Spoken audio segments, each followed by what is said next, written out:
Friends, आज हम आप लोग के लिए मौर्य वंश से कुछ इम्पोर्टेंट पॉइंट लाए हैं। तो आइए चलते हैं।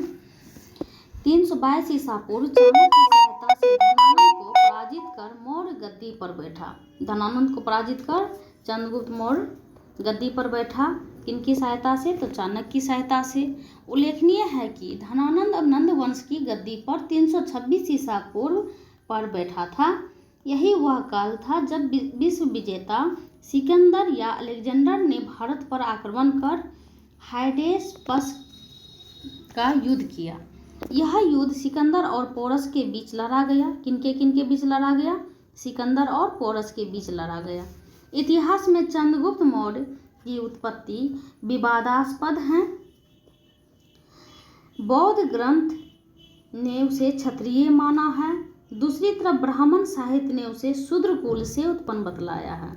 क्या बतलाया है? ब्राह्मण साहित्य ने उसे शूद्र कुल से बताया है। सबका अलग अलग है। विशाखा दत्त रचित मुद्राक्षस ने उसे नीच कुल या वृषल से उत्पन्न बतलाया है। कौटिल्य की कूटनीति की सहायता से चंद्रगुप्त मौर्य ने व्यापक विजय प्राप्त करके प्रथम अखिल भारतीय साम्राज्य की स्थापना की। प्रथम अखिल भारतीय साम्राज्य की स्थापना कौन किया? चंद्रगुप्त मौर्य ने किया। और किनकी सहायता से? तो कौटिल्य की सहायता से। कौटिल्य कहिए या चाणक्य कहिए या विष्णुगुप्त कहिए, जो कहिए सब वही हैं। तो दूसरा पॉइंट देखते हैं। यूनानी लेखक जस्टिन के अनुसार चंद्रगुप्त मौर्य ने अपनी 6 लाख सेना के बल पर पूरे भारतवर्ष को रौंद दिया। यूनानी लेखक जस्टिन के अनुसार चंद्रगुप्त ने अपनी 6 लाख सेना के बल पर पूरे भारतवर्ष को रौंद दिया। 305 ईसा पूर्व में तत्कालीन यूनानी शासक सेल्यूकस निकेटर को पराजित किया। कौन किया? तो चंद्रगुप्त मौर्य ने किया।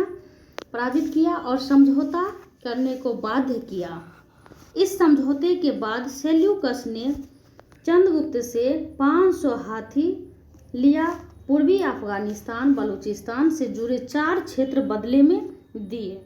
इस कड़ी में सेल्यूकस की पुत्री जो कि हेलेना थी, उनके साथ चंद्रगुप्त ने विवाह भी किया। सेल्यूकस ने मेगास्थनीज को राजदूत बनाकर दरबार में भेजा। सेल्यूकस ने मेगास्थनीज को राजदूत बनाकर दरबार में भेजा। किनके दरबार में? चंद्रगुप्त मौर्य के दरबार में। उल्लेखनीय है कि मेगास्थनीज ने भारत के विवरण के संदर्भ में इंडिका नामक ग्रंथ लिखा। उल्लेखनीय है कि मेगास्थनीज ने भारत के विवरण के संदर्भ में इंडिका नामक ग्रंथ लिखा। इंडिका ग्रंथ के कुछ महत्वपूर्ण भाग निम्नलिखित हैं। आइए हम जानते हैं क्या क्या है। उसने भारतीय समाज को 7 भागों में विवरण किया। यह अतियोक्तपूर्ण विवरण है। चूँकि वह विदेशी था, इसलिए उसे भारतीय वर्ण व्यवस्था की जटिलता को समझने में कठिनाई हुई। वो उतना नहीं जान रहे थे। भारतीयों को लेखनी का ज्ञान नहीं था। भारतीय जो है उस समय में लिखना नहीं जानते थे। भारत में दास प्रथा नहीं थी, सती प्रथा भी नहीं थी। नगरीय प्रशासन का उल्लेख इसी ने किया। सैन्य प्रशासन में नौसेना थी, इसका उल्लेख केवल इसी ने किया। सिंधु से लेकर पाटलिपुत्र तक जाने वाले मार्ग का उल्लेख भी उसी समय हुआ।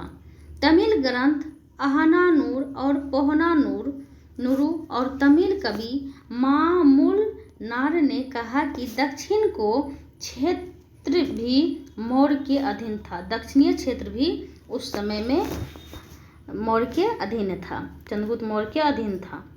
मौर्य अपने गुरु भद्रबाहु के साथ कर्नाटक गया, जो सरबनबेला गोला में, जहां 258 ईसा पूर्व या उपवास के माध्यम से वह अपना शरीर को त्याग दिया।